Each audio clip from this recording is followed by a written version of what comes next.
The Legend of Minnesota by Kathy-jo Wargin and illustrated by David Geister.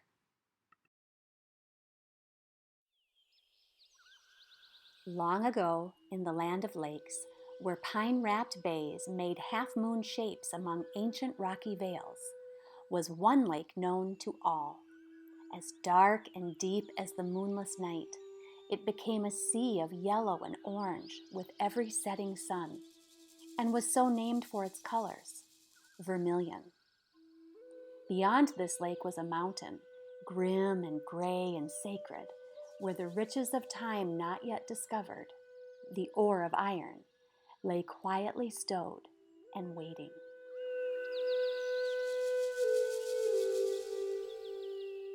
To its people, the Ojibwe, the land was an abundant place.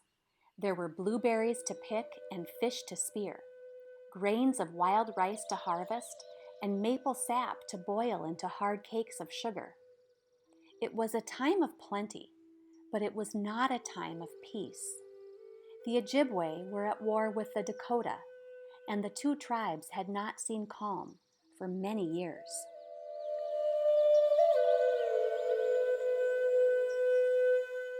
One night, as the harvest moon poured its gold upon the mountain, the Ojibwe chief called a meeting.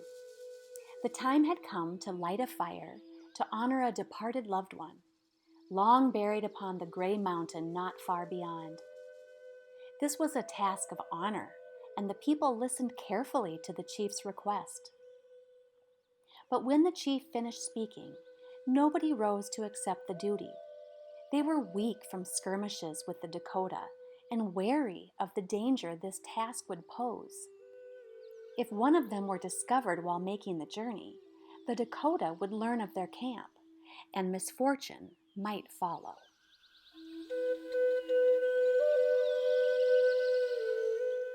The air was stone-cold quiet, except for the snap of the fire and the rustle of embers. The silence grew heavy upon them, until a young girl stepped forward through the smoke. Her name was Morning Fawn, and as she looked to the chief, she said, "I will do this." A milk-white falcon flew low above her head, skimming many times to circle above her. To all, it was a sign that fate had chosen her for this dangerous task.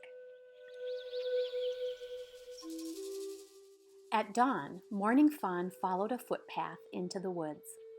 She stepped across a slow-moving stream where bald eagles made great nests in pine trees above her. She walked beside ponds where yellow and white water lilies rested upon the surface like night stars that had fallen from the sky. She rested among stands of white birch and balsam poplar, and then walked until the path became a soft carpet of aged pine needles broken by knotted cedar roots that twisted their way across the forest floor.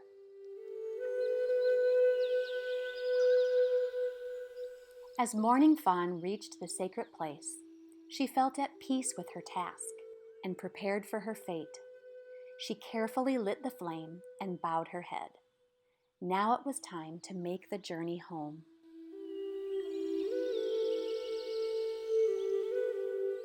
As she made her way through the woods, she saw a young Dakota brave lying upon the ground. At first, Morning Fawn stood as still and silent as a mother deer hiding her young in an open meadow. But when her eyes met his, she could tell that he was very ill and did not have long to live. Pale and weak, he was warm to the touch. Morning Fawn made him a bed out of leaves and started a fire to cook some broth. He lay there quietly as she stroked his hair with a friendly touch. Although barely able to speak, he told her an old healing secret. Doing as he said, Morning Fawn gathered the root of the balsam poplar and carefully made a special medicine for him. Morning Fawn remained with the Dakota brave for 3 days and 3 nights. With her help, he grew stronger and was no longer pale. During this time, he told her of his home where bright meadows went sweeping toward the sun, and she told him of shady granite resting spots near the edge of the red-stained lake. He sang to her about the shaggy bison and the great thunder they made during the hunt, and she motioned upward to describe the dancing skies and how bands of blue and green and pink seemed to flash in the night. They laughed often and liked each other very much. But deep inside, Morning Fawn knew they would not be able to remain together. Until their bands were no longer enemies, such a friendship would not be allowed. Back at the village, there was great worry when Morning Fawn had not returned after the sacred fire was lit. 2 braves went to find her and came upon Morning Fawn with the Dakota brave. Worried the boy might tell his tribe about the Ojibwe camp, they quickly took him prisoner. When they reached the village, the boy was set apart from the others. He was lonely and frightened, and Morning Fawn wanted to help him. That night, when the last fire cooled and the village was sleeping, Morning Fawn set him free. The pair slipped quietly into the forest to a stand of balsam poplar.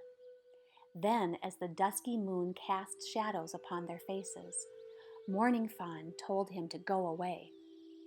But the Dakota boy did not understand. He did not want to leave his friend. She had saved his life, and he wanted to be with her, always. Morning Fawn did not want harm to come his way, so she insisted he leave. Still, he did not understand. He begged to stay while she kept telling him to go away. With tears in his eyes, he asked her to live with him upon the prairie. But Morning Fawn refused.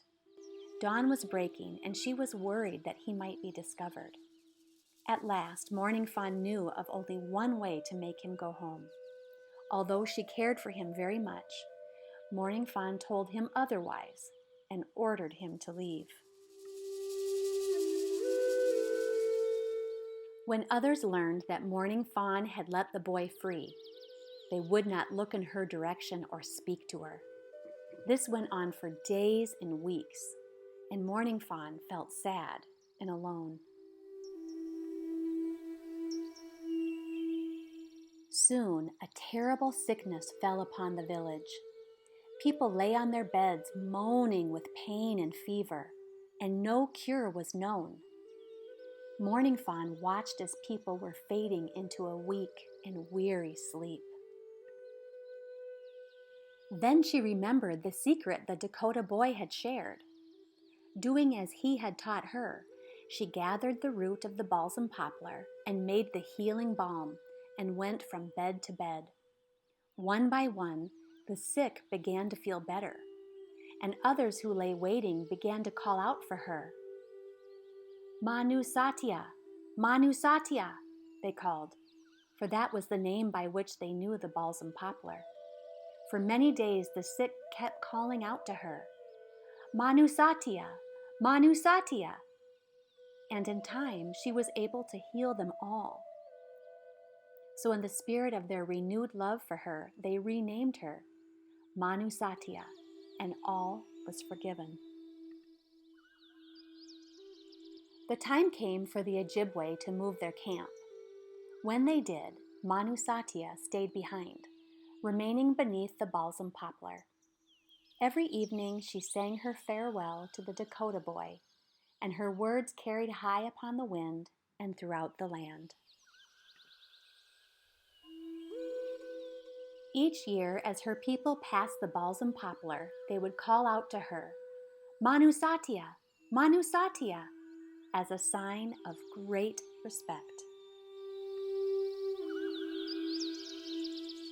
Years passed, and Manu Satya grew old and small, withering deep into the earth itself. Since that time, generations still call out her name when they pass the balsam poplar, the name chosen to address the beautiful land that lay west of the great unsalted sea. And as it came to be spoken in new accents and languages through time, we still hear her name today, known throughout the world and in the hearts of those who will love her always. Manusatya, Manusatya, Minnesota, Minnesota.